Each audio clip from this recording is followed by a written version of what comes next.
faire un avant-projet global. On crée une pièce que l'on appelle racine, tiré bas, le nom du produit.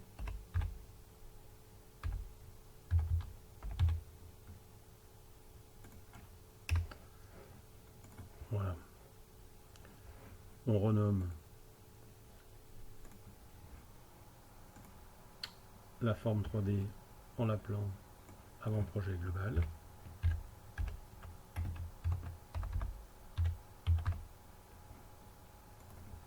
Voilà. Voilà. Je propage la pièce dans la base et je la verrouille pour que personne puisse la modifier.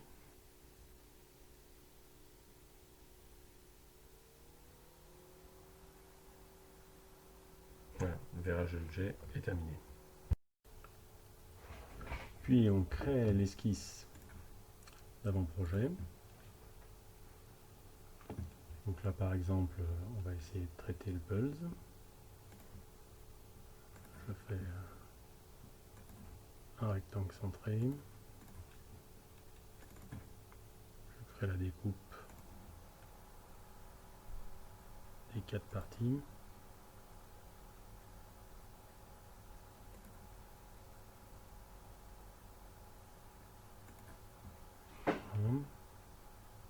Je mets quelques cotes.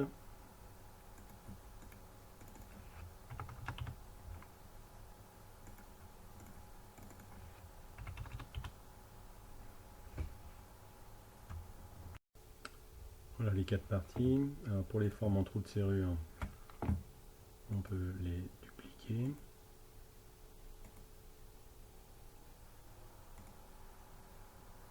Voilà. Trait de construction, quelques cotes.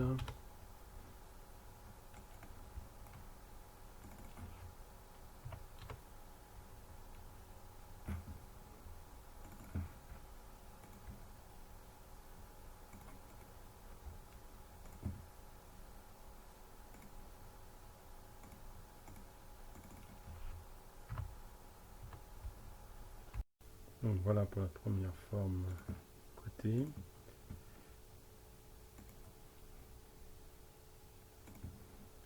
Voilà. Pour ce qui est de la duplication, je récupère la forme et l'ensemble des contraintes. Je demande une rotation, 3 instances, conserver les contraintes. Le centre de rotation, c'est lui. L'angle qu'on veut utiliser, 90 degrés. Reste à mettre en place les différentes contraintes entre ça et ça. Voilà. Positionner au milieu. Voilà. Effacer les différents traits qui vous intéressent. Et voilà pour les autres. Ok. Donc première esquisse. On peut et on doit renommer les pièces, les différents éléments qu'on veut utiliser. Donc là, forme des pièces. Ok. On crée une deuxième esquisse pour la découpe extérieure. Donc on essaye de faire un cœur. Un cercle par 3 points, suivi d'un cercle tangent.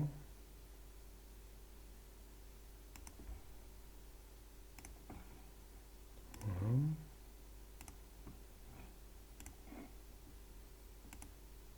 Ce trait plutôt en construction.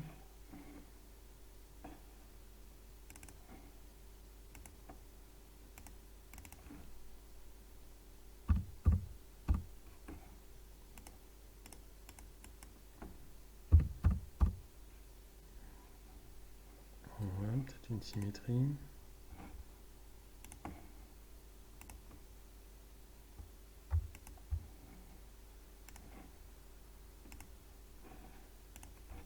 Voilà, code de hauteur.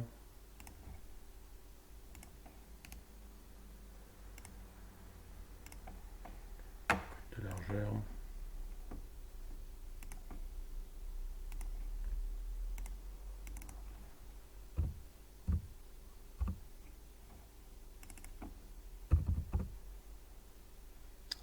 Voilà.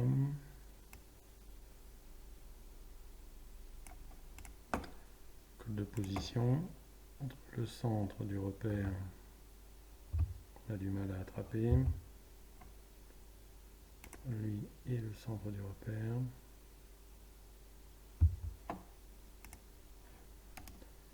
Plutôt au milieu.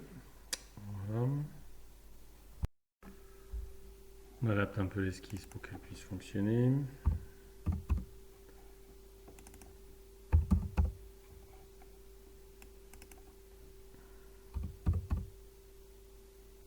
Voilà. Sortez de l'esquisse. La renommer.